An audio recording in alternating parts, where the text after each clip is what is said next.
An aviation legend has died at 93. Russ Meyer served as the longtime CEO of Cessna and changed the aircraft industry globally. KSN's Jackson Ward spoke to a group of people who knew Meyer and share about the legacy he leaves behind. Passion for aircraft. Russ Meyer is remembered for more than what he did for the industry. He is described as humble, a phenomenal leader, and having a love for helping others succeed. He left a lasting impact on all those that he touched, as well as a lasting impact on the industry in which he gave his over 50 years of his life to.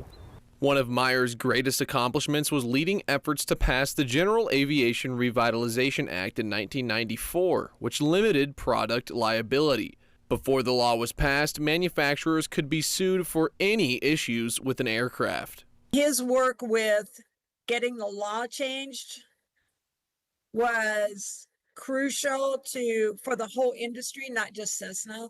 It could be pilot error. It could be it was a 50-year-old airplane and it needed maintenance. It could be anything.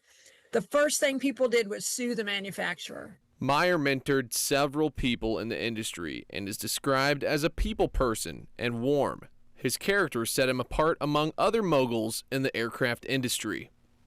One of the greatest, if not the greatest, leader in general aviation. I feel that strongly about it. I mean, we've had some great leaders, but he's the top of the list. People say if you ever talk to Russ Meyer, he made you feel like you were the only one in the room. Here for you, Jackson Ward, KSN News 3.